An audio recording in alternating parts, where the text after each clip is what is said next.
1/7 of what it was at that time, and therefore life on this earth as we know it no longer has the same life expectancy as it did at the time of the flood. A thinning of the ozone layer means less protection from the ionizing radiation from space, and less protection for plants and animals. Being interested in Earth's original conditions, after 35 years of research on those parameters, I've attempted to reconstruct that context. And in so doing, I've had our engineers build a biosphere that doubles the atmospheric pressure, that increases the electromagnetic energy, that increases the ratio of oxygen, but not to the level of toxicity, that eliminates ultraviolet radiation, etc. And the experiments that we've run have been very gratifying.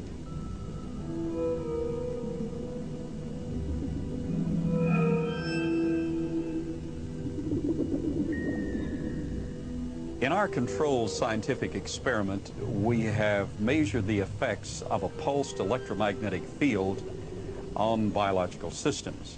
We have these Pacu piranha fish that normally at 3.5 years of age are about this size under optimal conditions. Yet we have them now in excess of 20 inches, weighing just under 5 pounds each.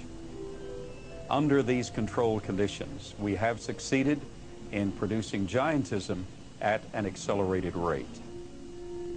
Taken at face value, the research looks persuasive, though it has not yet been replicated by other scientists. The conclusion in the tradition seems to be fairly clear that gigantic beings were existing at one time, and that as human history developed, or physiological, emotional, spiritual changes took place, those beings who survived seemed to be of a smaller gene pool. But the possibility that there were other strands of humanity, as it were, seems to be almost explicitly stated in the Bible itself. In the book of Numbers, we are told that after wandering in the desert with his people, Moses sent out scouts to find a place where they could settle. The scouts went north to Hebron. On their return, they reported, "All the people we saw there are men of gigantic size. We felt no bigger than grasshoppers, and that is how we looked to them."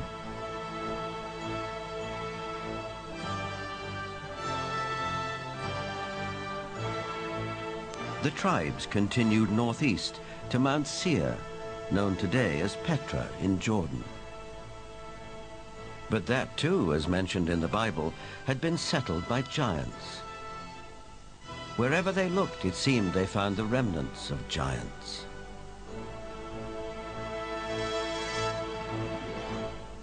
If we look at Scripture, there were giants in the earth in those days.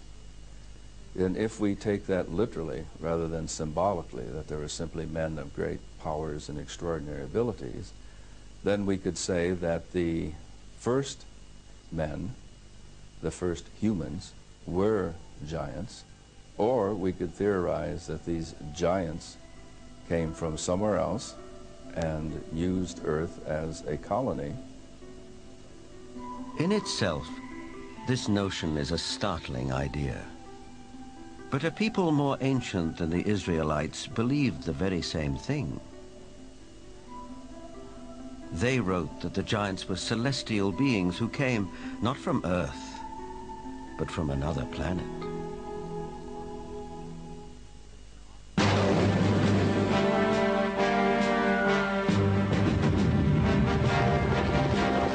This is the battleground of the Gulf War.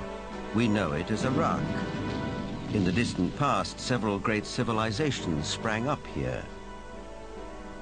One of them, Babylon, was legendary for its wealth and splendor.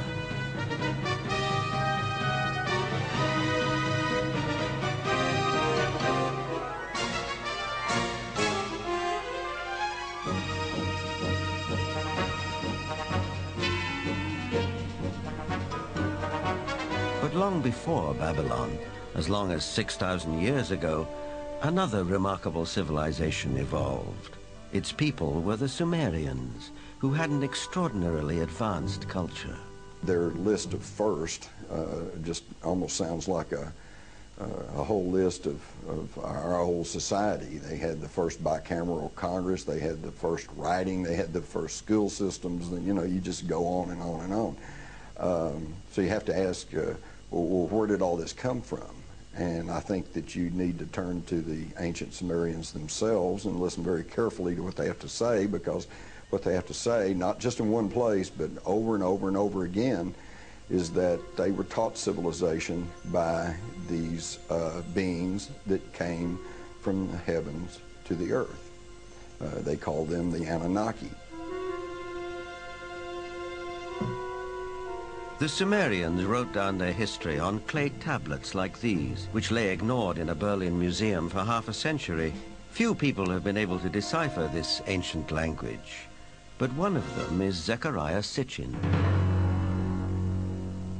The writings and the pictorial evidence left behind by the Sumerians going back 6,000 years speak and depict people who came from another planet called Nibiru, and many of the depictions show them much bigger, at least by a third, perhaps more than the average human being, so they were giants.